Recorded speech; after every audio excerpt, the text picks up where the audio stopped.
You're listening to Two Girls, One Crossword. Scrunchies used to mean something. They did. Scrunchie used to be a less tight hair tie. And today, it's just a hair tie with fabric around it. That's not what I want. That's not what I'm going to the store for. Actually, I don't go to the store for scrunchies. When I order a scrunchie, I want a scrunchie. Well, even like the like satin scrunchy hair ties that are super expensive, like that's their whole thing, that they're soft in your hair. They're still an elastic band inside. Exactly. Mm-hmm. If anyone knows a place to get a true American scrunchie, let me know. Made in America. Anyway, another fun thing. You'll never guess, but you would never know because you're not here and the listeners aren't here. But my apartment just like smells so good right now. I bought a new candle, loving it. It smells like fall. It smells like let's pick apples. It smells like let's carve a pumpkin. It smells like fast forward to Halloween. Time. Yeah, fall goes by too quickly. We're already like a quarter of the way through here, and I feel like I've barely done any Halloween stuff other than put up decorations and watch. My niece was here. You know, kids, they watch the same movie over and over again. They watch Halloween Town and Halloween Town High, which is really Halloween Town 3, but she refuses to watch Halloween Town 2. So actually, when she left, Alex and I watched Halloween Town 2 because it's like, we just need to know what happens here. Like, what's the canon of Halloween Town? Yeah. Halloween Town 2 is the one with, like, the missing stuff and, like, the world goes gray, right? Yes. Okay. Oh, look at that. Yeah, sorry. I do know about, the Halloween Town canon, so. Halloween Town verse? Well, what about Halloween Town 4, where they brought in a new Marnie? Aquamarine is Marnie. Oh, yeah. No, I never watched it because I was like, I'm done. You're done, apparently, so I'm done. Yeah.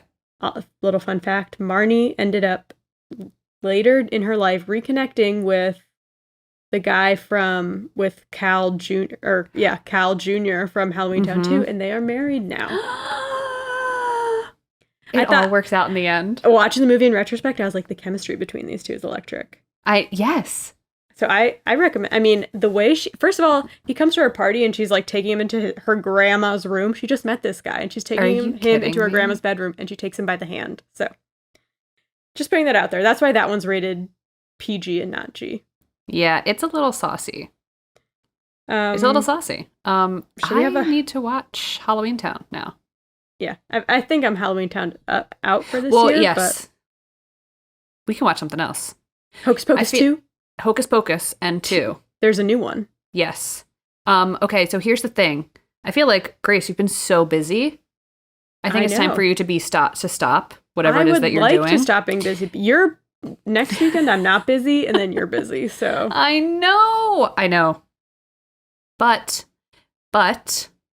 I'm only out of commission for one October weekend. That's true. A singular October weekend, I'm out of commission, and then the rest is open for pure spooky fun. I was talking to Matt today, and we were like, we got to figure out if we're doing some sort of Halloween costume, because we're doing a Halloween costume, but we need a party to take it to. Like, whether it's I can give you more info on that. And Alex. No. I have potentials. Okay, cool. We'll discuss that outside of the podcast, which, by the way, if you didn't realize you're listening to a podcast, it's Two Girls, One Crossword, your favorite weekly Podword crosscast. I'm Grace Topinka. And I'm Chelsea Rowan. And it has been spooky season, basically, since, like Grace likes to say, directly after her birthday. So It begins. I went to Target today. Matt and I are having, like, a date night on Saturday. And after dinner, we're going to paint ceramic pumpkins, and I'm so excited. That you got from Target, or are you going to? Yes. Okay, cute. You should go. I know, they have them at Michael's, too. I'll send you pictures of the ones we got, and if you want, I have the paint, so don't even buy the paint. You can just borrow our paint. Just throwing it out there. It pays to know people. I got paint in every goddamn color. You better believe it. Like, you need, like, 2 colors for Halloween. That's it. But I got it all. All the colors under the sun. Yeah, for a pumpkin. You got one? I bought a pumpkin and a ghost. And Matt's like, what are you going to paint the ghost? I'm like, well, it says boo on his stomach. So I'll paint the boo. You could put, like, little hearts on him or something. Like, give him a little pattern. Oh, my God. I love that. Okay. All right. Well, what our listeners like, I don't care about Halloween. If you don't care about Halloween, then why are you here? Should we get to Poll-Palooza? Let's do it. Shout out to Chelsea for reminding me to post a poll. On Twitter, we asked, have you ever had absinthe? If so, how did you react to it? Choices were no, never. Yes, it was no big deal. Yes, I got unusually drunk. And yes, green fairy vibes, i.e. you like hallucinated, whatever. We got a lot of votes. Yeah. Most people, 53% of votes said yes, but it was no big deal, which was my experience as well. Samesies. In second place, with 41% of the votes, no, never. So a lot of people never tried it. Okay. And then 6% of the votes said yes, green fairy. I don't know if they were just messing with me or if they really hallucinated. What is 6%? How many votes is that? Okay. Somebody get the mathematics. Go. I get the math. I'll tell you in a second. Here she goes. I can see her brain just percolating. It's just, as soon as I said someone calculate this. 1.92, so probably 2 people. Okay. 2 people hallucinated on absinthe? You guys are crazy. Some people, look, like Rex Parker, it's so good in small amounts. So I feel like he's sipping a little black licorice. This weekend is my wedding that I'm going to that I will potentially try to order absinthe at a bar and be the most annoying person there. Do it. I'm here for you being that person. And then Michael McKinney commented and said, lost track of time and space, wrote an epic poem.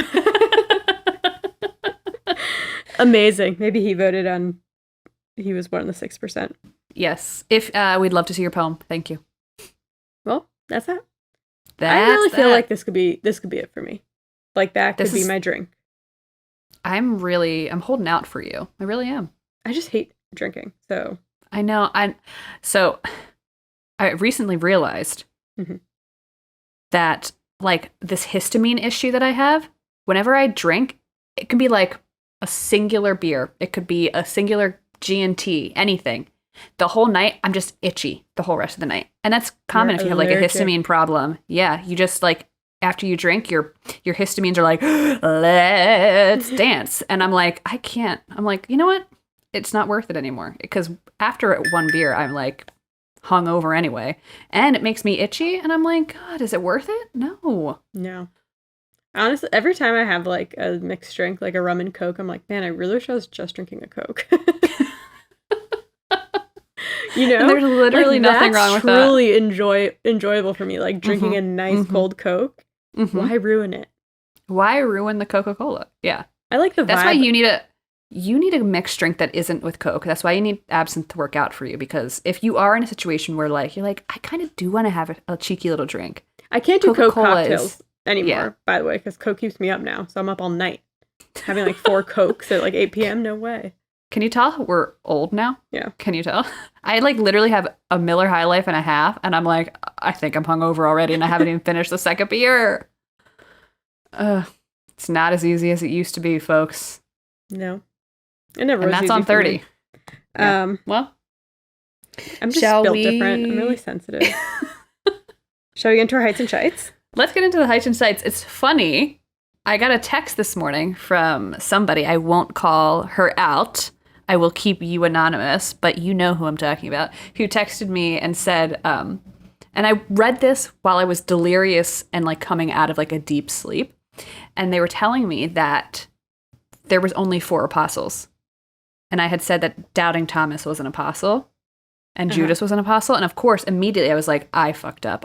It was the disciples. I meant to say disciples, not apostles. And then like in my brain. I know who messaged you. No, not you. Oh, well, you wouldn't know, but the person who is currently listening knows exactly who I'm talking about. But I will not reveal the name. I will let you keep your anonymity for now. And she was laughing because I had messed up, and I'm like delirious with sleep, and I'm like, oh my God, I effed up. This is going to be so embarrassing that I have to do this specific corrections corner. Well, as I slowly come out of my drowsiness, I'm like, no. Apostle and disciple is the same thing. There's 12 apostles, there's 12 disciples. And then we both realized at the same time that she had been wrong and that there was, in fact, no corrections corner this week. But it was hilarious that for a second, for a beat, a moment in time, we were both panicked that I had messed up. That embarrassingly. Well, I had not. So. I'm happy for you. And thanks. Yeah, I mean, sounded right to me. Fake corrections corner. Hits and shits. Do you mind if I start us up? Yeah, rev us up. Start right. your engines, ladies.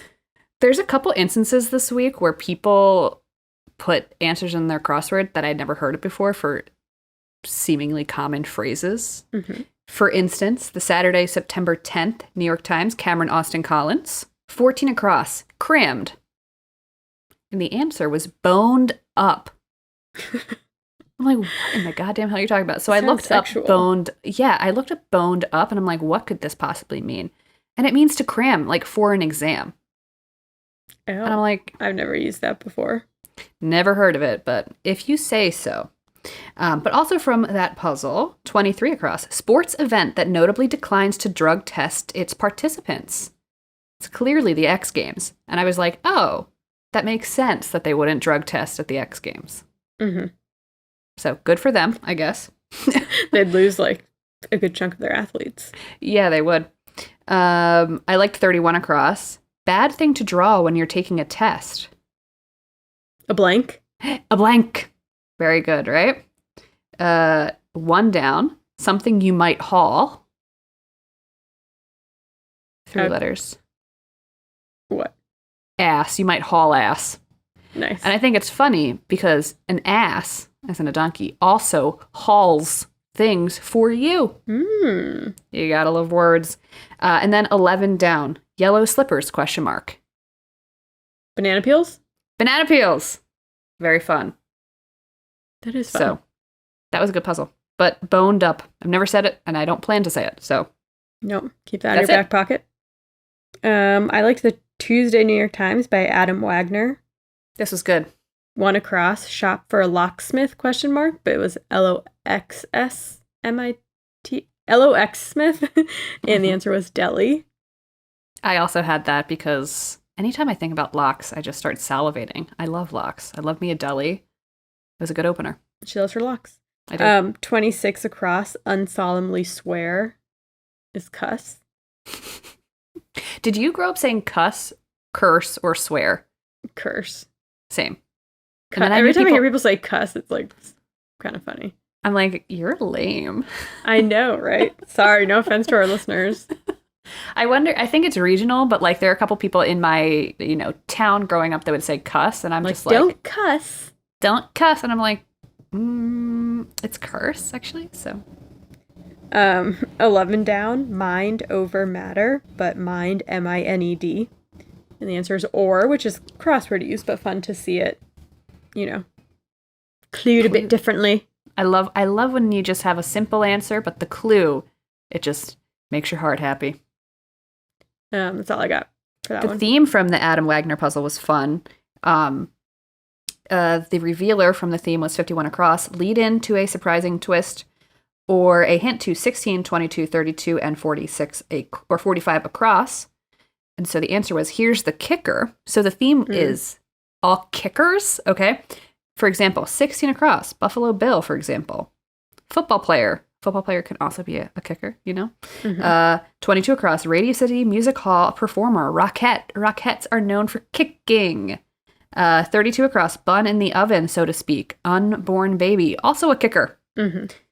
45, marsupial stylized in the Qantas logo. Kangaroo. Kangaroos are jacked. I know. They're like literally the most jacked thing. There's recently something went down with the kangaroo. My mom was telling me about it. Like a kangaroo attacked someone and the police couldn't, EMTs couldn't get to them because the kangaroo was like, I don't know. There's something remember the elephant that had it out for that lady? I feel like she had it going out. On. Yeah, I mean, animals, I feel like they, in my opinion, they get the benefit of the doubt.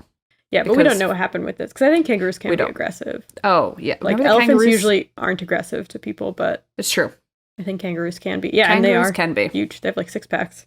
There's that funny video of the kangaroo outside somebody's house in Australia, just banging on the, and I'm like, that is the scariest thing I've ever seen in my life. When we went to the zoo recently, and the kangaroos in the exhibit, I'm just like, y'all are scary looking. They're cute, but they're scary at the same time.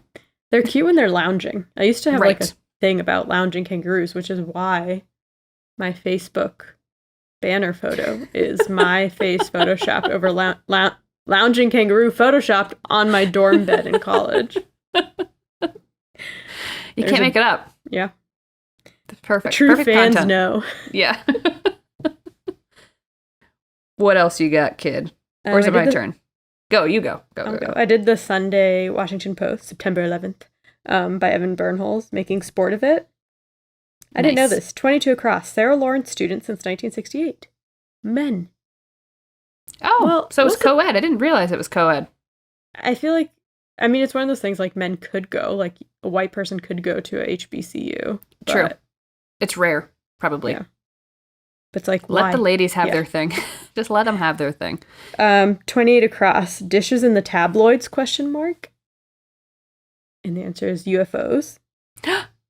Nice. That's 82 fun. across. Sport where you pick up a utensil ? Forklifting.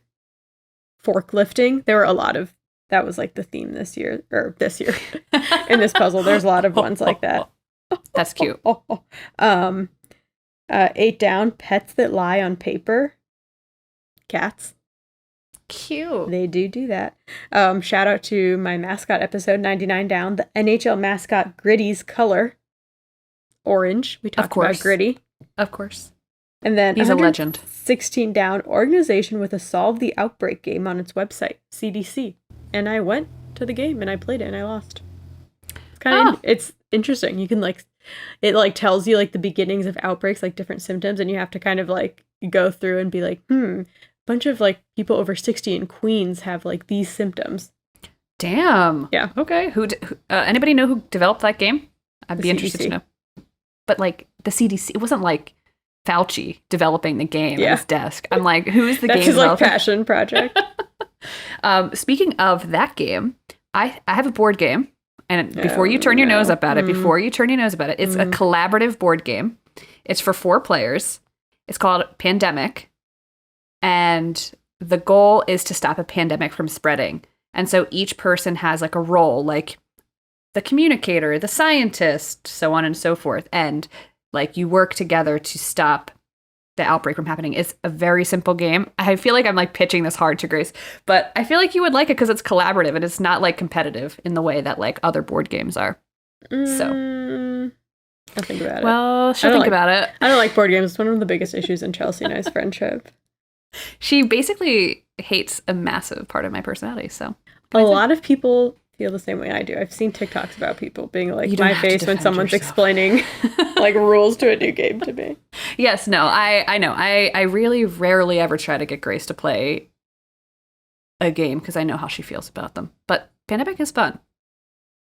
Some games I've introduced to have been fun. I'll say that much. Yes. Okay. Is that all you had from that one? Yes. All right, I'm going to go to the Tuesday, September 13th, Anna Schechtman, 32 across. Tweeters, if you think I'm wrong, keep it to yourself. And the answer is don't at me. I like that one. Should we change Corrections Corner's title to Don't at Me? Maybe. Also 37 across. This is for you, Grace. Ingmar Bergman film with a monologue that Polly Kael described as, quote, more erotic than all of Ulysses, end quote. And the answer is Persona. Have you seen Persona? I have not. I think you should watch it because it's not like overtly like, oh, this is a gay film or a queer film, but the subtext is incredibly queer, and it shows up on a lot of like top lesbian films to watch. So anyway, and it's also kind of spooky, but it's set in the 60s, so you have to watch it with like when you're awake. I'll just put it that way. Got it. But it's very good. I know exactly what you mean.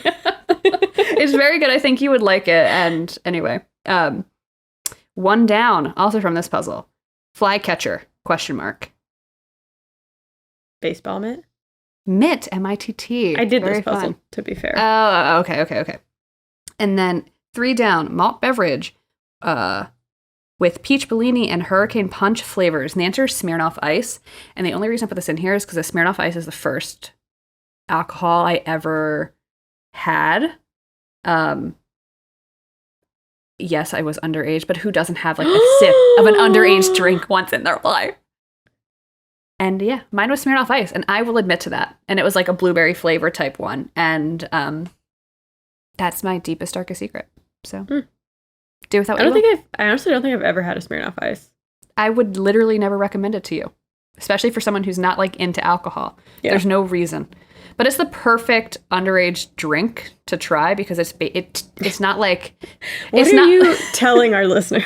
What are you advertising here? Do not be drinking underage. Do not. Your brains aren't developed yet. Don't do it. But that was my personal experience. If you want to turn out like Chelsea, then do that. Obsessed with board games. Doesn't know how to shut up. Okay, here's another one of those, like, I had never heard of this phrase before. 24 down. Caroused. And the answer was, whooped it up?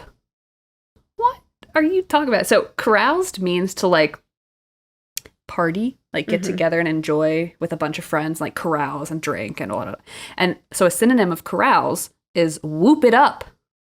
I mean, I feel like I would understand what someone was saying if they said that, but I would think they were a huge nerd. Yeah, you sound like a big old nerd. Also, if you say caroused, you also sound like a nerd. But sophisticated. A sophisticated nerd, yeah, more of like an academic, like a geek, a literary nerd. Yeah. We caroused on a Saturday night with a bottle of wine and a copy of Dorian Gray. I believe it would, if it was Dorian Gray, it'd probably be a glass of absinthe. You're right. Thank you very much. That's all I had for that puzzle. We popcorn read Dorian Gray. Could you imagine if we actually threw a party like that and people would be like, wait, we thought you were joking. It's like, absolutely not. We need to book this just short enough. Well, what we have to do is were you there when we popcorn read the Harry Potter script? Or had you left already?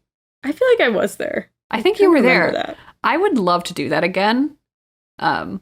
And it doesn't have to be like Harry Potter, but it could be Twilight for all I care. Like I think it would be so much fun. You know what we should do? We should tell everybody it's Harry Potter because everybody was into popcorn reading Harry Potter, but then when they get there, it's actually Twilight. And it's one of our birthdays, so they can't say no. Let's do it. You have the next birthday, so hopefully they don't listen to this. Or they'll forget by then. What else you got? Oh, the Wednesday New Yorker, September 14th by Amy Lucido. Yes. Hold on. Oh, 15 across. Feasts for the eyes, ? The answer was food porn. Speaking of food porn, I love watching people eat. It's like a recent discovery of mine. But like not like the intense mukbangs where like people like gorge themselves on like a ton of food. I find that very disgusting. But like I love watching like a YouTube video where people are like just talking and eating. And just like really enjoying their food. And I'm like, oh my God, I wish I was there with you. I haven't gotten into that, but I know there's a lot of people that like that. Wait, this is the one that you were just talking about. No, I was talking about the Anna Sheckman. Well, Amy Lucido had Don't At Me. So. You know what? You're right. Because you're right. She did. So I'm so sorry. It was not Anna Sheckman's puzzle because I can't get into why I got confused. But just know that I got confused. Okay, but from the Amy Lucido puzzle, 53 down, decorates for Halloween, ? And the answer was teepees. Teepees. Have you ever teepeed a house? Yes. But really? Or like you... Oh, yeah, for sure. Well, so I played travel soccer, and there was like a couple prankster moms that loved like pranking the other moms. And so one year... everyone was like in on it then. The people who were being teepeed didn't know, but they weren't like... enemies of ours, let's just say. So yeah, on mischief night, you would run out and you would TP them. And then, so we TP'd our coach, a couple other players, and then we marshmallowed another person. So you just like throw a ton of marshmallows. And in retrospect, it's probably horrible to do all of these things. One, it's really wasteful. Yeah. And two, like imagine the bugs for the marshmallows. I can't, I'm sorry. I'm like way too scared to TP someone's house, and then I feel bad. Like then their parents wake up the next morning and are really sad, like to TP a kid's house. But it must be fun for other people out there who don't have morals. Okay. I'm just scared. It was. I would be fine if the person was like, if we were in like a prank war or whatever and it was friendly, but I just like... Yeah. I would never do it to an enemy, but like to you, if you have a house like down the street, you better believe Mischief Night you're getting. You're over at mine doing it to my house, and I'm over at yours doing it to your house. I'm TPing your balcony. Shit. Yeah. Okay. 51 across. Defy authority. Stick it to the man. I loved it. And it was 15 letters across. It must be so satisfying for a crossword constructor to find a phrase that's 15 letters across. Like, stick it to the man. It's perfect. 54 across. Word said before flopping down on the couch. I'm beat, but I definitely thought it was going to be like, today drained me. Today drained me. And then shout out to two episodes that we did. 7 down. Bigfoot and the Yeti for 2. Cryptids. Yes. You're a cryptologist. That means you study those. Yes. I also liked 1 across just because it's tactic on Survivor, Big Brother, or The Amazing Race. And the answer is Alliance. And I feel like Grace and I'd be a great The Amazing Race team. Yeah. But that's not what they're talking about. It's not, but I'm just saying I think we'd be good at Amazing Race. I can drive stick. That's important. I feel like we're good actors, so we could like get out of like complicated situations, and I feel like we could talk our way into doing certain things. You have to like haggle and barter and like finagle your way through difficult situations. It just like seems exhausting. That's the only thing. Is like, how much do you win though? I don't know. I think it's like $1 million. Well, it used to be, right? After tax, and then you split between 2 people. I mean, I would still do it, obviously, if you got approached, but... Yeah, exactly. I'll do anything for $5. Do you know what I mean? Like, I don't care. How long are you filming for? Because, like, Big Brother, you filmed for a long time. Yes, I think The Amazing Race is not that long. It's probably only, like, 2 weeks. Oh, yeah, we could do that. It's not like Survivor, where you're also filming for ages. And, like, and also, no. Survivor is just no. Like, I will only suffer for a very short amount of time. I'm not going to be, like, extended just eating rice and, like, maggots for months on end. Not going to happen. That's fair. I feel like I would like Big Brother too, but I honestly don't know how I'd be on those games because I feel like I talk a big game, but I can't be sneaky to people. But I guess if everyone agrees that it's okay to do that, then it's fine. Well, yes. And I think like, I don't have the personality to be on Big Brother, like to be by myself to do something. I feel like the reason Amazing Race would work is because I would have somebody else to feed off of. We'd be so annoying. We would be horribly annoying, but I think we'd make good TV. If you think we would make good TV, tell us. You know someone at The Amazing Race. Hook us up. Hook us up. Seriously. That's all I have. I'm just going to do a quick shout out to the Wednesday, September 14th New York Times by Michael Dewey. Do it. I just thought the theme was kind of funny. The revealer was 35 across. Theme song of a classic Western, visually suggested 6 times in this puzzle's grid. And throughout the grid, there was like circled letters that spelled out things like glad, elated, joyful, jolly, cheery. And the answer was happy trails. But I also feel like like they're saying it's a theme song of a classic Western. Happy Trails, also the name for the line of hair that connects like your belly button to your crotch. So just made me laugh. Yeah, you just sneak things like that in under the guise of a different thing. And then you have idiots like Grace and I giggling to ourselves when we see Happy Trail in New York Times crossword. And then this was something speak of things I'd never heard before, but maybe I'm just an idiot. 1 down, food cupboard, and the answer was larder. I thought it was pantry for sure. Yeah, I've heard of larder. That is like a really old way to say pantry, essentially. Because we don't talk like that in Florida. We don't talk like that on the East Coast. We have refrigerators on the East Coast. Sorry, get me out of here.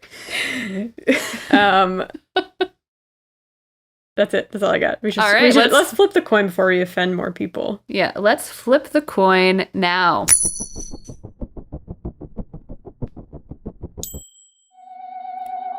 It's tails. Me? Little me? Okay. Little old her. My topic came from the Sunday Washington Post by Evan Bernholz. 107 across. Daredevil Knievel. The answer. Evil. Evil Knievel. This has come up so many times in crosswords, and I have almost done Evil Knievel so many times for my topic. Well, after I did my topic and I told Alex, she was like, oh, things you should know. Did an episode on him. I was like, great. Hopefully no one listens to that episode. This is not going to be as in-depth because we don't have the team of things you need to know or whatever. No, and also, this isn't like a true deep dive podcast where, like, you know, last podcast on the left could do 4 or 5 episodes on certain people. And, like, Grace and I have 15 to 20 minutes, if we're feeling generous to one another, to teach each other something new. That's what this is about. It's just to learn some fun facts, some quick facts. Enough so that you can maybe get an answer right at trivia or on a crossword. Although exactly. You probably know Evel Knievel, but depends how he's clued. So exactly. So Evel Knievel, a self-described mix of Elvis Presley and Liberace on a motorcycle. He was a staple of 70s pop culture, and I'm sure you recognize his American flag jumpsuit. You may even use the term Evel Knievel to describe a daredevil. But who is the man behind the motorcycle? The man behind the suit. Exactly. I got most of my information from an article on grunge.com called The Tragic Real-Life Story of Evel Knievel by William J. Wright. Tragic. Okay. Oh my God. Tragic. I know that he's like I know that he's like a daredevil, so I'm like, oh my God, did he die tragically? Who knows? I guess we'll find out. Yeah, we'll find out. Okay. Well, who is Evel Knievel? For one thing, his name, that's not his real name. Okay. It's not Could have fooled me. But his last name is Knievel. That's his real last name. Okay. He was born Robert Craig Knievel, does not have the same ring, in 1938 in Butte, Montana, which this article describes as a Wild West boom town. At the time, it was like a mining town. Again, I feel like I actually have heard of this town. Yes, you probably have. His parents, Bob and Ann, were extremely young, like 20 and 16. Oh, no. A year after Evel was born, they had his younger brother, Nick, and then Bob, the dad, this like pushed him over the edge. He already was, knocking up underage girls, but he was married to her, but he was also a terrible dad, and he was constantly cheating on his wife. So after the second son was born, and the mom filed for divorce, and Bob took off to California, where he worked as a bus driver and raced cars. And then Anne, who was like 19, she was alone with the 2 kids. She dropped them off at Bob's parents' house and took off for Reno, Nevada. So Evel and his younger brother were essentially abandoned by their parents at a very young age, and they were raised by their grandparents, who were in their late 40s, and they didn't have the energy to care for 2 young, rambunctious boys. Sure. Damn, that does not sound like a easy life, but also, late 40s. Okay, but at that time, late 40s was like today's 70s. You know what I mean? Yeah, right. You're late 40s then. You're on your way out. Like the Golden Girls are like J-Lo's age now, you know?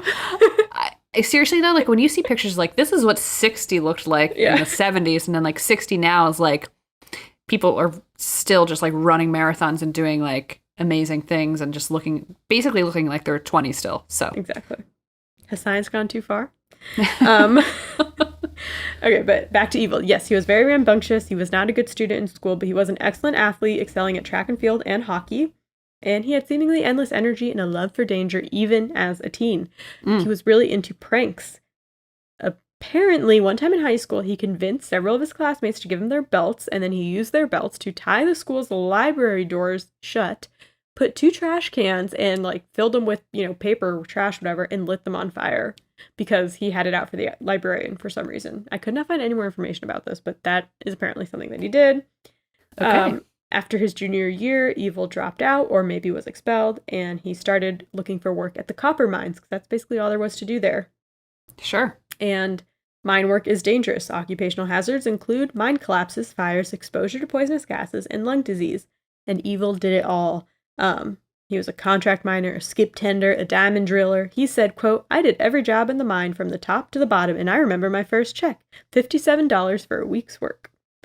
Damn. His dad reached out and offered him a cushy job at a car dealership in California, but Evel, still kind of held a grudge against his parents for their abandonment, rightfully so, and refused to take him up on it. But he eventually was able to leave the mines by becoming a bus driver for the mining company, and his job was to ferry his coworkers to and from the mines, but of course he couldn't resist taking a few risks on the road. So pretty soon, like a lot of his coworkers declined to ride with him. According to legend, Evel finally lost his job when he attempted to wheelie a payloader. The vehicle came down on a power cable, leaving most of Butte in darkness. So, could not be trusted to drive anything. Oh my God. He was out of a job, so he started up his death-defying antics to make a few bucks and also kind of cure his boredom. He would go behind an A&W in Butte, and he would attempt to climb a steep hill on his motorcycle. And people would gather to watch him and eat their A&W, and so the restaurant gave him free food for, like, providing this my for God. entertainment. But he also turned to crime. He stole motorcycles, he broke into safes. Some say this is when he picked up his name, Evel Knievel, because cops around town had another criminal named William Knopfel, who they nicknamed Awful Knopfel. So when Robert Knievel started causing problems, they called him Evel Knievel. First of all, that's like an incredible creative team right there. They should be working at an ad agency, not at a police department. Hello? Although I feel like these names kind of led to that. Led themselves to those nicknames. It's true. Lent themselves to those nicknames. There we go. There you go. One thing apparently did scare Evel Knievel: going to prison. He told the producers of the 2005 documentary Absolute Evil, quote, "I had so much pressure on me. I was scared to death I'd go to the penitentiary. I said to myself when I looked in the mirror, what is the matter with you? Can't you live like a real person in society and amount to something in life? I remember throwing the burglar tools and some dynamite into the Sacramento River and just telling myself I would never wrong another human being as long as he lived." I'll tell you right now, this sounds nice, but Evel Knievel kind of had a history of trying to prop himself up as this, like, moral role model, but behind the scenes, that wasn't his true personality. Okay. So we'll get more into that later. Let's. Random, like, he had such an interesting life. At 19, he tried to create a semi-pro hockey team in Butte called the Butte Bombers, and they weren't very good, and players on the team said they rarely saw any of the money that was initially promised to them. But somehow Evel was able to convince the Czechoslovakian Olympic hockey team to come for an exhibition game. And Evel was supposed to fundraise to cover all of their expenses. But that money and the money sold, like, from the exhibition game mysteriously disappeared and became an international dilemma. And the U.S. Olympic Committee had to step in and pay for everything. Then the Butte Bombers dissolved shortly after that. Just a random little, I don't know how we... Oh my God. There's people out there that will literally, like, that can do anything. You know, if they set their mind to it, they really can do it. That's amazing. And I have to give them credit for that. You really do. Because you and I would never and could never, so. No, I don't have that drive. This is the type of person who, like, never sleeps. Yeah, I never always have sleep, to stay busy. I'm like, I don't have to always stay busy. I could literally, like, lay all day. I could relax for hours, for days, for years. Mm-hmm. After a couple more odd jobs, including insurance salesman, which was kind of funny, he moved to Washington and started selling motorcycles. And his sales promotion included motorcycle jumps over rattlesnakes and mountain lions that he borrowed from a local zoo. Again, there's only a certain type of person is able to do this. How do you wrangle that kind of situation? I don't know. You got to be like a smooth talker. You got to be. He became a local legend and created a troupe of stunt riders called Evel Knievel and his motorcycle daredevils. But soon after that, Evel Knievel went solo. In 1967, he jumped 15 cars on ABC's Wide World of Sports. And then on New Year's Eve in 1967, Knievel jumped the fountains at Caesar's Palace. So he had been basically, like, asking the guys at Caesar's Palace if he could jump, or the owner, if he could jump the fountains. And he kept saying, no, no, no. Finally, let him do it on New Year's Eve. But he slightly missed the landing, and he ended up with a crushed pelvis, a broken hip, a broken nose, a fractured jaw, broken ribs, and head injuries that left him in a coma for weeks. But when he woke up from the coma, he was a worldwide superstar, so it was all worth it. Christ, OMG. Evel Knievel often prefaced his stunts with inspirational messages and admonishments against the evils of narcotics. He also took a stand. It's ridiculous. He would say stuff like, you could never do this, like, if you get into hard drugs. Like, he would always try to do, like, an anti-drug thing. Essentially, he founded DARE. Don't do drugs and stay in school. And got it. Jump cars on a motorcycle. Exactly. He also took a stand against so-called outlaw bike clubs, who he felt like their criminal activity tarnished the good name of law-abiding motorcyclists. Ooh. So that's why he publicly stated that's why he wore white leather and not black, to distance himself from the dark side of motorcycling. So his famous suit is like a white leather jumpsuit with an American flag on it. Mm-hmm. And he had like a feud with the Hells Angels. Oh. went both ways. At one of his stunt shows in 1970 in San Francisco's Cow Palace, Evil was set to jump across 11 cars indoors. He would have broken a world record. And the announcer made a comment that if Evil made it, he would set the Hells Angels back 100 years. Well, there's a Hells Angel in the crowd, and he booed and he threw a tire at Evil, who was practicing for the jump. Then Evil drove his motorcycle into him, and a bunch of Hells Angels descended from the crowd, attacking Evil, but then the crowd stepped in, defending Evil, and the Hells Angels fled the scene. So, motorcyclist drama. The drama. But at this point, he had like a really good career. I mean, he was making a lot of money. He was booking all these shows. He was living in the lap of luxury. Some say his career took a turn for the worst with the Grand Canyon stunt, or just a canyon stunt. So, Evil talked about jumping the Grand Canyon for years, and he managed to get permission to jump it from the Department of the Interior, and he tentatively scheduled the stunt for July 4th, 1968. However, the agency withdrew its consent once they realized he was actually serious. Like, they thought that he was just joking. Oh my God. In 1974, he set his sights on Idaho's River Canyon, and he attempted to traverse the 1-mile chasm in a specially constructed steam-powered vehicle named the Sky Cycle X2. Are you kidding me? He really thought he was going to die. So his daughter said that he had set up everything at home, like to be all good, like, you know, his will and everything, because he thought he was going to die. And the cycle did not make it across, not surprisingly, but Evel Knievel survived thanks to a parachute. Oh my God. Still, though, the perceived failure of the stunt was kind of the beginning of the end. In 1977, Sheldon Saltman published his book, Evel Knievel on Tour, in which he exposed the true Evel Knievel behind his, quote, clean living role model persona. So, like I said, Evel would always kind of say these things before his shows, like trying to be a role model. He was like the good guy. But in reality, he was a heavy drinker, a womanizer, had an out-of-control ego and a fiery temper, and he was also abusive towards his wife, Linda. So Evel had married Linda back in Butte, Montana, before the Butte Bomber days, like before the, you know, hockey team and everything. Sure. She was only 17.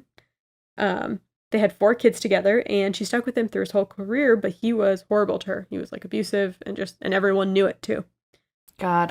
Evel was so angry at Saltman for exposing him in this book, because he had such, like, a clean image, that he tracked him down and beat him unconscious with an aluminum baseball bat. This assault landed him in county jail and basically cost him his career. Oh my God. So Linda finally divorced him, and he remarried soon after to a woman 31 years younger than him named Crystal Kennedy. They also eventually got a divorce. She filed a restraining order against him saying he was abusive, but apparently they reconciled and they remained together until his death in 2007 at the age of 69. So before he died, Evel's body had been through a lot, to say the least. As of 2021, he holds the Guinness World Record for the most broken bones in a lifetime, 433, a record he set in 1975. Didn't even take his whole life to set it. By 2006, Knievel required an internal morphine pump to alleviate the near constant pain he suffered from fractured vertebrae. He also would get a bunch of blood transfusions. They said unscreened blood transfusions that gave him hepatitis C. He had severe liver damage from all the drinking and type 2 diabetes. And then in 2004, he was diagnosed with idiopathic pulmonary fibrosis, and he passed away in his home in Clearwater, Florida in 2007 at the age of 69. Florida man dies. Sorry, after a lifetime of, even though he's not from Florida, Montana man dies in Florida. Yeah. I'm going to end with a quote, one of his most famous quotes. Okay. A man can fall many times in life, but he's never a failure until he refuses to get back up. You heard it here. I'd like to say you're a failure when you beat your wife. So that's, you know. Yes. That's my take on it, but still interesting guy. When you marry underage I don't know what children. was going on. Maybe that wasn't underage at the time, because it seemed to be a... Still. It definitely probably was not underage. And then, no offense to anybody from Montana, but there are states out there where if you're 14, your parents can still give you away, like you get married to literally anybody. So, yeah, it's all effed up. That's crazy. Wow. I'm not surprised that he was like a womanizer and abuser. I'm just not. I mean, I feel like someone who is like that much of an adrenaline junkie also has to have some other vice. They don't have to, but I feel like it's not surprising that he's like a heavy drinker and he's also like constantly doing things that could get him killed. Right, exactly. Yeah. Couldn't be me. No, I'm too scared. Oh my God, no. the idea of even going near a motorcycle scares me. They're incredibly dangerous. So ain't gonna catch me on one. Not never. He's jumped like 11 Greyhound buses. That's crazy. Yeah. Good on him. I've ridden less than 11 Greyhound buses in my life. So how about that? Look at you. You're a little record. Yeah, that's mine. Wow. Thank you for that. My topic comes from the Saturday, September 10th New York Times by Cameron Austin Collins. 26 across. Oh my God, I literally was reading my notes and I thought it said, tweeters, if you think I'm wrong, keep it to yourself. And I was like, that's not right. That's not my topic. My topic is from the Saturday New York Times by Cameron Austin Collins, 26 across, espresso foam. And the answer is crema. Ooh. I'm talking about espresso today. Ooh, makes me want to have some. I By the know. end, I'm sure. I know. I actually had 2 coffees today in celebration of this topic. Mm-hmm. The first was my first ever pumpkin spice latte. And? It was fine. It was good. Yeah. If you like chai, like, you know, like a dirty chai, not like chai isn't like real Indian tea, but like a chai, like a dirty chai, then you'll like a pumpkin spice latte. I don't know why it gets so dirty chai. Yeah. I don't know why people like give PSLs such a bad rep, and I do know why. It's because women like them. It. But if you have something against PSLs, I have something against you. And that's coming from me, someone who's had literally 1 pumpkin spice latte in her entire life. She's ready to risk everything to defend this drink. Yes, and then I had a nice coffee because I went to Target and they have Starbucks inside the Target. That's like the greatest business decisions that those 2 companies ever made. Truly. And so you just got to get yourself a little treat when you're there. You walk in, I'm like, Matt, you like want a coffee? He's like, yeah, okay. So you get the coffee and we have the best day of our life. And that's how it works. Anyway, yes, we're talking about espresso today. First of all, what is espresso? I feel like I learned so much from this topic because I was led to believe, I thought that espresso was the true form of coffee. Right? Like it was the originator of coffee, and then all coffee came from that. And I think the reason I thought that is because if you're a coffee snob, you're like a snob about espresso specifically. Well, a lot of people are snobs about espresso. If you really like coffee, then you really know about espresso, like what good coffee is. And I think that led me to think that espresso was like the true form of coffee and anything else was not. That's not true. Coffee's been around for a lot longer than espresso, and I was shocked to find out. So, let's get into it. Espresso is not, the most important thing is that it's not a roasting method. So, it's not how coffee beans are roasted. Okay? It is not a bean, and it is not a blend of coffee either. It's a lifestyle. It's a lifestyle, yes. No, you're right. It is a method of preparation. Okay? More specifically, it is a preparation method in which highly pressurized hot water is forced over coffee, specifically coffee grounds, to produce a very concentrated coffee drink that has like a deep, robust flavor. Okay. I got most of my, or practically all of my information from an incredible Smithsonian article about the long history of espresso. So thanks to the Smithsonian for your hard work as always. There is no standard process for pulling a shot of espresso, which I was also shocked to learn. But the coffee maker, the Italian coffee maker, Illy, has a definition of what an authentic espresso shot is. And I will read the definition for you. A jet of hot water at 190 degrees to 200 degrees Fahrenheit passes under a pressure of 9 or more atmospheres through a 7 gram, so 0.25 ounce, cake-like layer of ground and tamped coffee. Done right, the result is a concentrate of not more than 30 milliliters, 1 ounce of pure sensorial pleasure. This is their definition, remember? And so in case you didn't know, because I didn't know, 9 atmospheres of pressure is the equivalent to 9 times the amount of pressure normally exerted by the Earth's atmosphere. So our atmosphere is measured in love, the unit of itself, in love also, asterisk love also. And so it takes 9 of our atmosphere's pressure to pull the perfect shot of espresso. Man, that thing's really running through there. Bumping hard. Okay, so as you might be able to tell from the precision of Illy's description, good espresso is good chemistry. So if you know your science, you know your espresso, apparently. Espresso is about precision, consistency, and finding the perfect balance between grind, temperature, and pressure. And because espresso is essentially chemistry, the technology used to make espresso plays a huge part in the drink's historical development, which is interesting to me.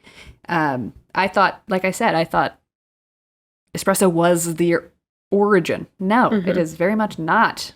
It wasn't until we had incredible technological advances was it even possible to have espresso. So I was like, damn, y'all got me confused. So the espresso machine, aka macchina, has a history that stretches back for more than a century. So it's only about 100 or so years old. It all started in the late 19th century. That's the 1800s. Coffee was huge throughout Europe, with cafes and coffee businesses exploding across the continent. But making coffee at this time was a rather slow process, and it still is today. I mean, to brew just a regular cup of joe, it can take you approximately 5 minutes a cup. I mean, remember take your time with it. Yeah, remember at the office, and they're brewing those big carafes. It could take 15, 20, 30 minutes to brew a damn carafe, and you got people lining up, and you're like, I need the coffee now. I just remember, you and Mike pre-filling the coffee filters, lined up, ready to go. We had to get that stuff moving. My very first day at the office, I brewed a pot of coffee in an already filled carafe, and it spilled everywhere. I cannot believe they kept me around. It was horrible. And my very first day. And I was freelancing. So it wasn't even like I was staff yet. Well, we had an espresso machine in the office too. And it was always something that I feel like I was teaching people how to use because it was very finicky. Yes, it was finicky. And then if you put the pot in without the... Forget about it. It had a single, even... millimeter of a dent in it. Yeah, if it had a crease around the edge, you got an espresso cup full of hot water, basically. Yeah, you're screwed. Or people would just be trying to get it to brew, and it's there's no water back there in the tank. Hello. God. That was life at the office. That's why I'm more productive at home, because I'm having to watch and teach people how to use the espresso machine. Right, or make sure that they recycle the pods, because people will just whatever, we can't get into it, but we got a lot of coffee stories from the office. Anyway, so yes, brewing coffee at that time, and even today, is very slow. Sorry. I'm just thinking about you brewing it over. I feel like I remember that, and it spilled everywhere. I know. And this is before you and I. Coffee coming out. And it was Simon was the guy training me, and he wasn't exactly very personable. I mean, he was once you got to know him, but he was intense when I first met him, and I was I turned around and I was oh. And I don't even know if we had an empty carafe, so it was how do we stop this from happening? Yeah, that was my first day on the job. First day. Amazing. Star employee. Okay, yes, so brewing a cup of coffee in the 1800s and today is a long process. And, it's 5 minutes a cup, which, you're if you're at home, 5 minutes isn't much. But if you are running a coffee business, if you have a cafe and you got 20 customers in line and you're pulling one cup at a time, 20 times 5, Miss Accountant, whatever that is, that's however many minutes it takes to get all your customers a cup of coffee. Thank you. Yes, I should know that. But... so people were we need a faster way to make coffee happen. How do we do that?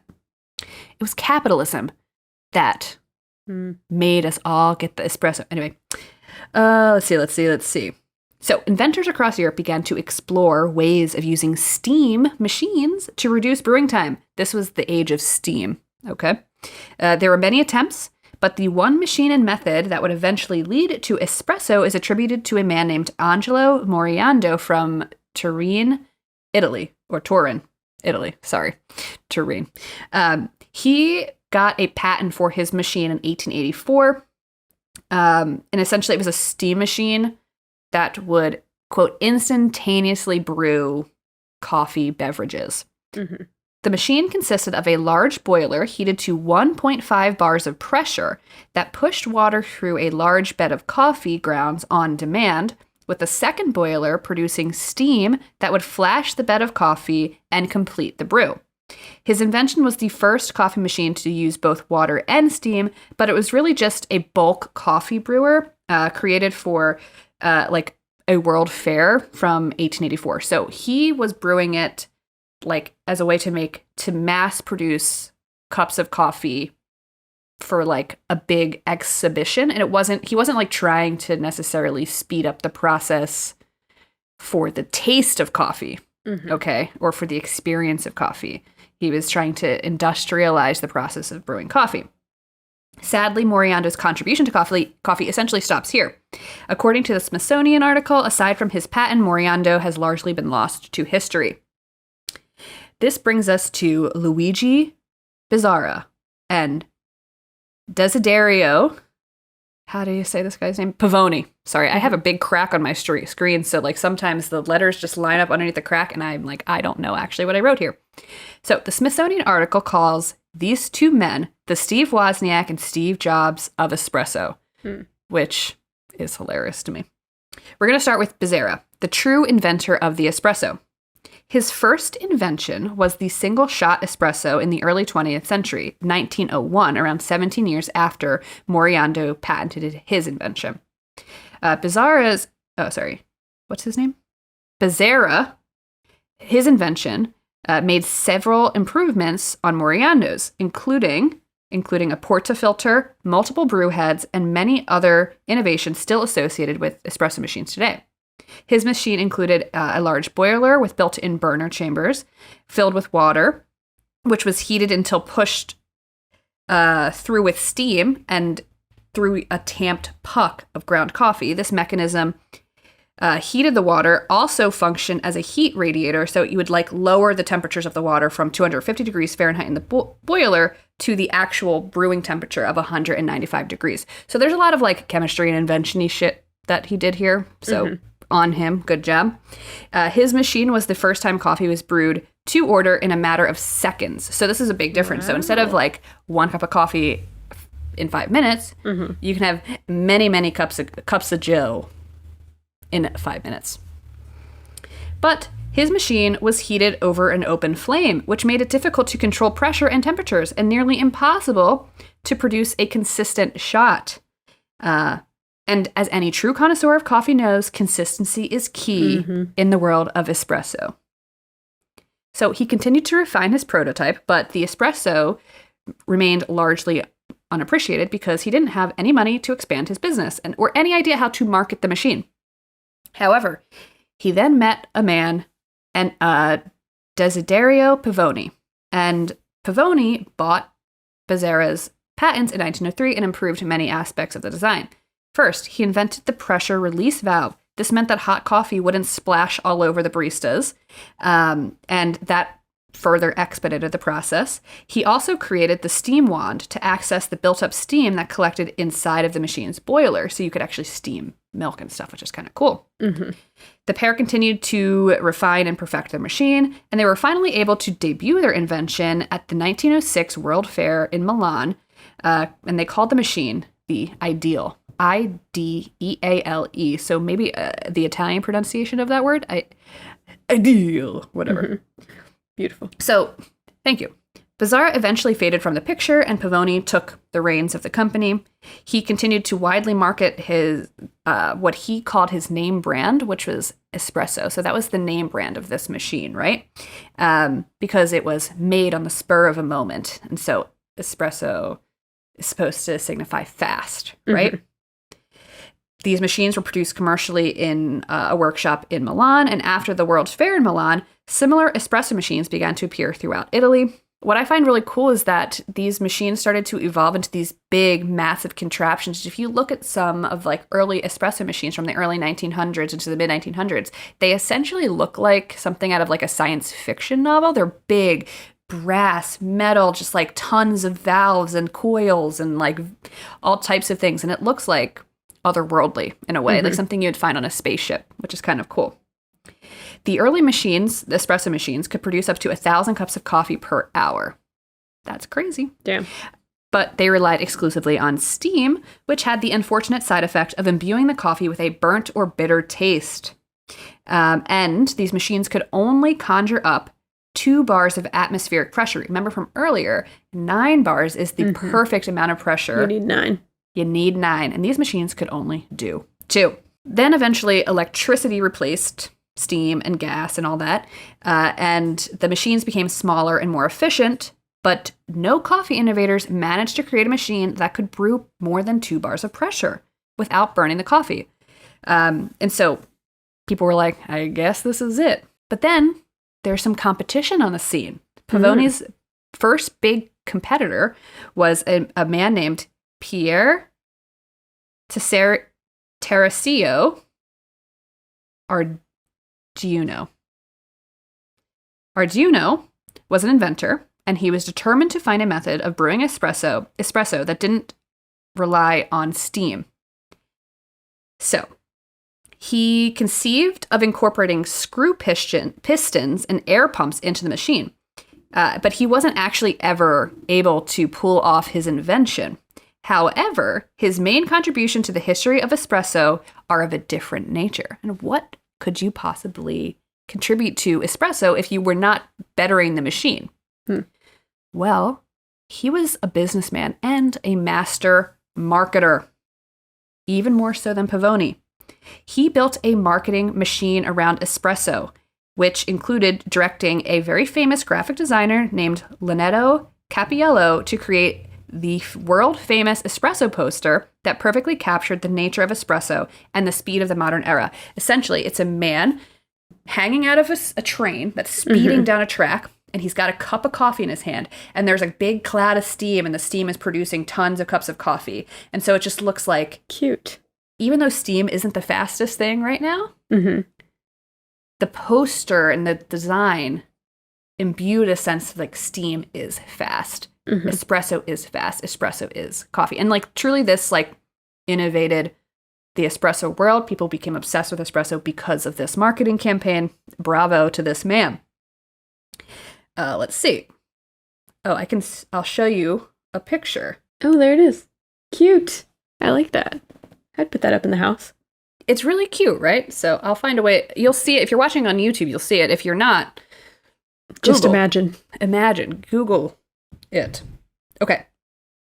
The man to finally surpass the 2-bar brewing barrier was a man from Milan, a cafe owner named Achille Gaggia. Achille is a great name. Gaggia invented the lever-driven machine. His machine was invented after World War II.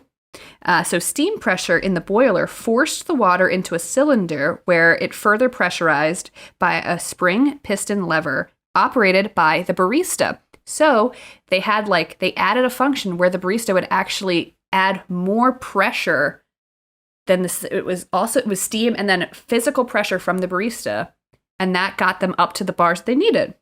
And did they pay her extra? No. They did not. Of course not. So this negated the need for massive boilers to push tons of water, right? It also drastically increased the water pressure from 1.5 to 2 bars to 8 to 10 bars of pressure. So he did it. Right?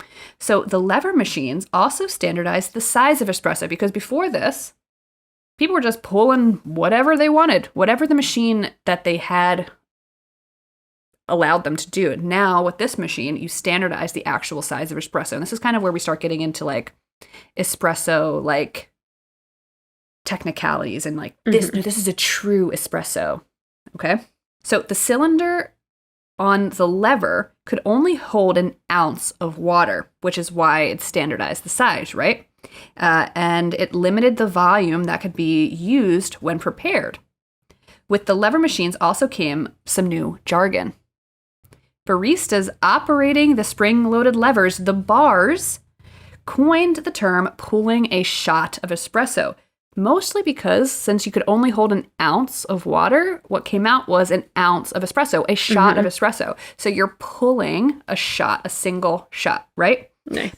But that's also where you get the term barista, because they're pulling the bar. Oh. Isn't that cool? There you go. The most important discovery, though, with this lever-based machine was the discovery of crema. Remember from our crossword clue, it was the foam on top of the espresso is called crema. So with the lever machines, because we could get up to 8, 9, 10 bars of pressure, they're able to like form the crema on top of the espresso.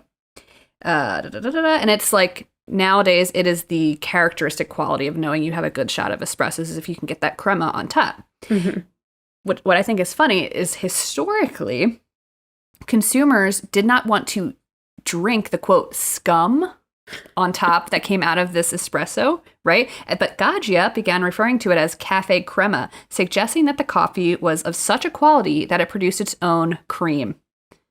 So, and that's the history, right? But that is not the end of the evolution of the Macchina. The next revolution came in the 60s when Gaggia's piston machine was surpassed by the Fema E6, also known as just the E61, because it came out in 61, and it was by a guy named Ernesto Valente. There are many other innovations with this specific machine. Rather than relying on the manual force of the barista, it used a motorized pump to provide the 9 atmosphere of pressure. The pump drew tap water directly from plumbing line, sending it through a spiral copper inside the boiler before being shot through the ground coffee. And then with the technical innovations, the smaller size, the E61 was a huge success, and it made it easier for people to own espresso machines in their own home rather than having to go out to the cafe to get an espresso. And that's the history of espresso. I wanted to end with how to pick the right beans for your coffee, which I think is kind of fun and important. This is coming from an article called Everything You Need to Know to Buy the Best Coffee Beans on Bon Appetit.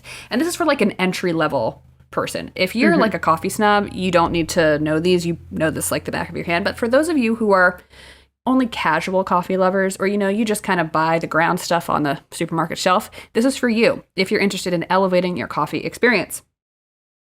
The first tip is to switch from pre-ground to whole bean. Okay, stop buying pre-ground coffee. So it's similar. They use an analogy that coffee beans are similar to black pepper. You should buy your coffee beans whole and grind them right before use. If you buy pre-ground pepper, I implore you to buy the pepper grinder. The grinder. Do it. Just do it. Your pepper will come out tasting so much more like pepper. I'm telling you. But the same goes for coffee beans. Buy them whole, grind them right before you use them. It'll taste better. The oils that drive the fruity, toasty, beautiful flavor of coffee begin to degrade in quality the minute the beans are ground, much like any spice, right? That means pre-ground coffee loses flavor as it sits on the package on a shelf in the grocery store for weeks or months or years. So if you're buying pre-ground, you have no idea how old that coffee is. You don't. And it's probably not even like, you don't even know what real coffee tastes like, right? So when you pick up your coffee bag, you need to look for, always buy your beans in a bag. You shouldn't be buying whole coffee beans out of large open barrels in your grocery store because they have been exposed to oxygen, UV rays, and the hands of small children. So don't do that. When you are picking up your coffee bag, you want to look for 2 things. 1, where was your coffee grown and where was it roasted? You don't necessarily need to know what those flavors taste like, but you need to have a bag that actually has those things on it because tasty coffee is all about transparency, and great coffee roasters will make sure to provide you with as much information about the farms, regions, and roasting locations as possible. So if your coffee does not have any information about where it was grown or roasted, it's probably not that good. Let's see. But maybe the most important thing of all, when was the coffee roasted? The roast date is the most important piece of information on the bag of coffee. You want the beans that were roasted no longer than 2 weeks ago. Once they pass that stage, they start to lose flavor. And once they hit a month, they'll start to taste like cardboard.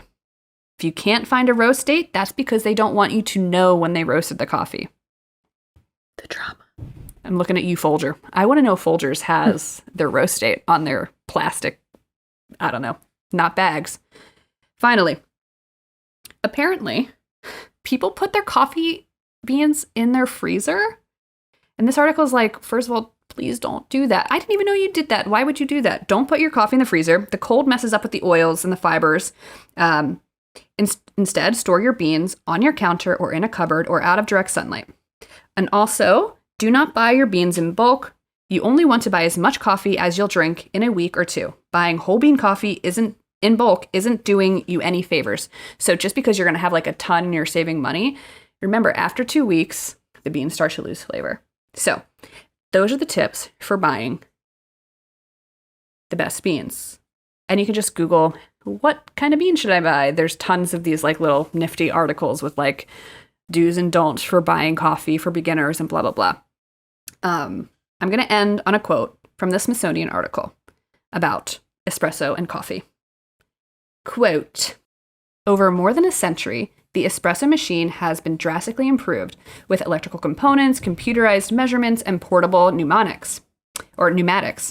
But as with the finest objects of design, science and technology is not enough. There is an art to the espresso as well. The talent of the barista is as important as the quality of the beans and the efficiency of the machine. Indeed, it's said that a good espresso depends on the 4 M's. The macchina, the espresso machine. Mm-hmm. This is going to be more Italian, so God help me. The second M is macchinazione, which is the proper grinding of the beans. So a uniform grind between fine and powdery, which is ideally done moments before the drink. The miscela, which is the coffee blend and the roast, and the mano, which is the skilled hand of the barista. Because even the finest bean and the most advanced equipment, the shot depends on the touch and style of the barista. When combined properly, these 4 M's yield a drink that is at once bold and elegant, with a light sweet foam crema floating over a coffee, a complex drink with a complex history. There you have coffee. it. We used to have an espresso machine, and I kind of want one again. I'm not a big coffee person. You know this. You are. But I know do that. like Cuban coffee, which is espresso. It's basically the only coffee I drink. Mm-hmm. She used to do one little shot of espresso at 3 p.m. At the office. Tea o'clock? 3:30? Or what did we call it? Tea-30? Tea-30, yeah. Yeah, it was like really 3:30. 3:30, yeah. I feel like it's a little too late for me now. I have to do it a little earlier, but I do have a little like stovetop espresso thing. I think that was invented in the 60s. It's good. I don't like coffee, but I do like espresso. I'll say that. And I like Cuban coffee because it's like half sugar. Tell the listeners what Cuban coffee is, because I don't think a lot of people would know. Cuban coffee is when, well, instead of like the foam on top is a tiny bit of coffee and brown sugar, and you mix it up until it like froths, and then that goes on top of the coffee, and it's a lot of brown sugar. I mean, like you can make it however you want. I feel like the official recipe is like an insane amount, like 2 spoons per cup. Yeah. But it's really good and it's really sweet. But man, have 2 or 3 of those, you are like literally buzzing. You're like shaking. Oh, I love though when we have like get-togethers and it's like some sort of dinner or whatever, or like a party, and then you would make the Cuban coffee at the end, and you're just passing them out. I remember when Hannah was like, "You got any more of that?" Yeah, I was like, "You've had enough." Well, in Miami, I mean, I remember like all growing up, that's what you did at the end of the night, like right before, you want to kick people out, you start making coffee, and it's like, it takes, you have to be stirring the sugar in the coffee, and it's like the sound of the metal on the cup. And it's kind of like, all right, go home once you start hearing that noise. But it's like, people are drinking coffee late at night, and then they go home and go right to bed. Cubans are built different. I can't do that anymore. Like, that'll keep me up all night. Like, my like 80-year-old grandparents would be drinking coffee at like 9 p.m. and then, going off to bed. So pass out. Yeah. Yeah. You build a tolerance to it, I guess. But I always see it made at home with the Caffè Bustelo, which is the yellow cans. That's pre-ground. So sorry, it doesn't pass your That's okay. I think it depends. That's for espresso, though. I mean, and technically, what you're making is a form of that. But what Illy says is you gotta pass water through a 1 ounce puck at 195 degrees, which is not what I think you're doing. So it's not technically what Illy would describe as espresso. That thing is an espresso machine, though. Is what I'm using. Oh, you're using the stovetop thing, right? I forgot. Oh, she uses the stove. I think it is espresso. Yeah, no, you're right. It is. It is absolutely. It's near espresso from what because I looked into that, and it's like I think because you can't fully get the full bars of pressure with the stovetop machine, it's not like, if we're gonna be a snob, like an official espresso, but it's good enough. It's good basically enough for me. Espresso. Yeah. God. All right, I'm gonna stop by because that sounds amazing right now, though. I know. That Next coffee. time when we have our craft night. Yes, craft can you? day. We'll start the Please? day with that, and then we'll have so much energy for the day. You don't know Get what the to do with blood us. pumping. Yeah. It made me just have an appreciation for coffee. This I know. this right now, research I did. I'm in my refresher era. So You are. I'm making refreshers at home. I'm proud of you. Because I'm proud of you. ridiculous. I'm not paying $5 for like white grape juice, basically. Yeah. Yeah. That's it. I love that for you. I will continue to spend $5 for a coffee I could have made at home because sometimes It's you gotta part of treat the yourself. journey. It's the journey. It's the treat. That's what Going it's to about. Target. Well, Send us your favorite coffee order, listeners. Do you like PSLs? Maybe that'll be a poll, like your favorite Oh. type of coffee. But I don't know coffee enough. I'll research like most common. Yes, research most common. You can always text me. You do have my phone number. We can talk outside of this. I know that we don't usually, but I try not to bother you. We try not to talk at all, except for this 1 hour we're recording. Well, if you want to talk to us, you can find us on Twitter at the Good Eve Girls or Instagram at the Good Evening Girls. We'll be up all night. Sorry, go ahead. We'll be up all night shaking. Or TikTok at the Good Eve Girls. Come on down and clown around and keep curious and drink your coffee. I've always said that. A little bit of coffee, a little absinthe. That's all you need. Gets you through the day. And a little bit of danger. There you have it. Until next time. Goodbye. Goodbye.